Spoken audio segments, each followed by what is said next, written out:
सबसे पहले देखिए, योगी की पुलिस टॉर्च लेकर रात को जा रही है। प्रदेश में रोहिंग्या और घुसपैठिए किसी कीमत पर बर्दाश्त नहीं, योगी कह रहे हैं। योजनाओं से वंचितों को मिलने वाला लाभ बंटने नहीं दिया जा सकता, इसलिए सार्वजनिक संसाधनों पर आ रहे बोझ की सफाई जरूरी है। घुसपैठियों के खिलाफ फुल प्रूफ एक्शन प्लान भी तैयार है। यूपी सरकार देश में पहली बार घुसपैठियों का एक डेटाबेस तैयार कर रही है, यानी उनके बारे में पूरी जानकारी।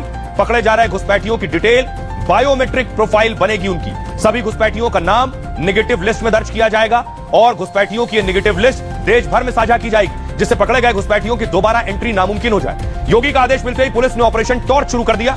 17 से ज्यादा शहरों में एक साथ घुसपैठियों के खिलाफ ऑपरेशन।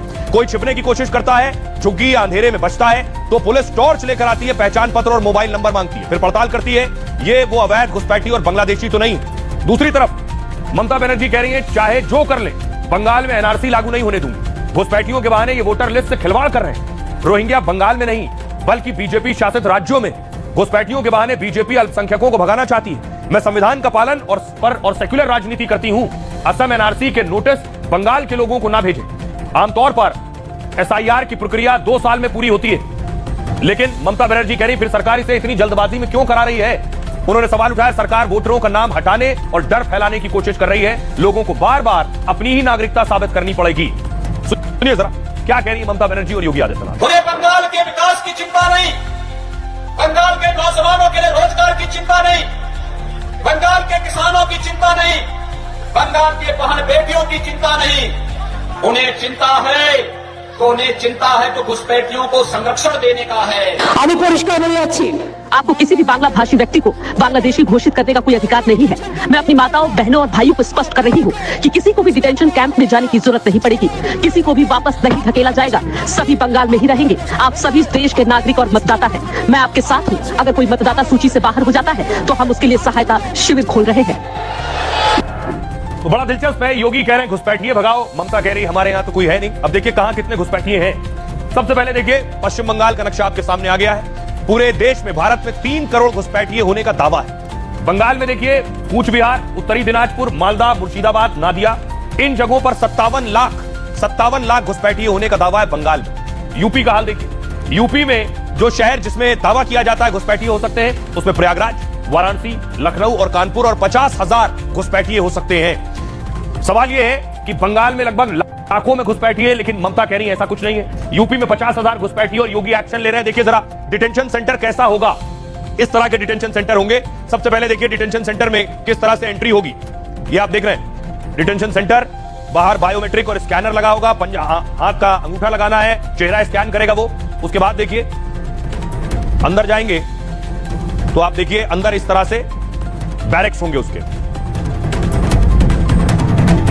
अब अगली तस्वीर में आपको दिखाऊं, योगी ने जो डिटेंशन सेंटर बनवाया है, ये देख रहे हैं, ये है गोरखपुर का पहला डिटेंशन सेंटर जो शुरू में मैंने आपको दिखाया है।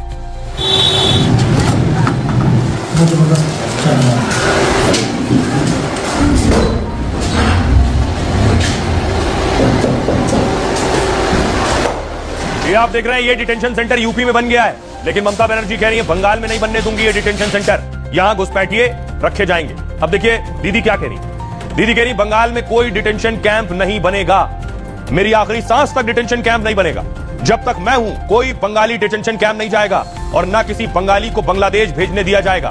बंगाल का करीब 2000 किलोमीटर का इलाका बांग्लादेश से जुड़ा है। बांग्लादेश से जुड़े 9 जिलों में कई जगह पक्का बॉर्डर नहीं है, इसलिए हर साल बड़ी संख्या में अवैध घुसपैठिए बंगाल आ जाते हैं। फर्जी आधार और वोटर कार्ड बनाने वाले लोग इनकी मदद करते हैं। बाद में हजारों लाखों घुसपैठिए भारतीय बनकर वोट डालते हैं। बंगाल में डिटेंशन सेंटर या घुसपैठियों को बाहर करने की मांग होती है, लेकिन ममता बनर्जी इस मांग को सियासी पैतरेबाजी करार दे रही। दूसरी तरफ घुसपैठियों को रखने के लिए डिटेंशन सेंटर बनाने को कहा, बन भी गए। यूपी के 17 नगर निकायों में डिटेंशन सेंटर बनाने के निर्देश है। यूपी में हाईटेक डिटेंशन सेंटर का एक मॉडल भी बन गया। इस डिटेंशन सेंटर में एक साथ 15,000 लोग रह सकेंगे। निगरानी के लिए सीसीटीवी का इंतजाम किया जाएगा। इस डिटेंशन सेंटर में बायोमेट्रिक सिस्टम लगा हुआ है, जैसे आप ये देख रहे हैं, जिसमें चेहरे और उंगलियों की पहचान से ही एंट्री हो सकेगी। घुसपैठियों को रखने वाली जगह 3 लेयर सिक्योरिटी भी होगी। इसमें यहां केंद्रीय सुरक्षा बल के 50 जवानों की तैनाती होगी। इस तरह का होगा ये कैंप जहां घुसपैठियों को रखा जाएगा। तो ये जरा इस पर सियासतदान क्या कह रहे हैं। सर नहीं है, ये एसआईआर के बहाने एनसीआर हो रहा है, एनआरसी हो रहा है। और एनआरसी इसलिए कर रहे हैं कि मुख्यमंत्री जी कह रहे हैं हम डिटेंशन कैंप बना रहे हैं, इसमें घुसपैठियां हैं हम उनको बंद करेंगे। तो ये सोची समझी रणनीति के तहत नाम निकालना, एफआईआर दर्ज कराना, डिटेंशन सेंटर की बात करना, घुसपैठियों की बात करना, केवल डराने का काम हो रहा है। जो निश्चित तौर से जो उन्होंने डिटेंशन सेंटर खुलवाया है, मैं जरूर आग्रह करूंगा कि जितने संघ कार्यालय हैं, संघ कार्यालय के अंदर एक बार जरा जांच करा लें। बनारस में 3-3, 4-4 कार्यालय है, 5-5 कार्यालय है। बाहर से आके महीनों से, सालों से आके संघ के लोग उसमें रहते हैं और भोजन देते हैं। जरा उसकी भी जांच करा लें, गहन जांच करा लें। मुझे लगता है काफी घुसपैठिए संघ कार्यालय में इनको मिल जाएंगे। घुसपैठियों के लिए कोई धर्मशाला नहीं है भारत, न उत्तर प्रदेश। जो घुसपैठी वो भारत से बाहर जाने चाहिए और उनकी जांच होनी चाहिए। और समाज से भी आह्वान करेंगे कि वो लोग भी कहीं अगर घुसपैठी छिपा हो तो पुलिस को सूचना दें, प्रशासन को सूचना दें। और इस देश के जो तमाम गरीबों के अधिकारों पर घुसपैठी डाका डाल रहे हैं, उससे मुक्ति का सही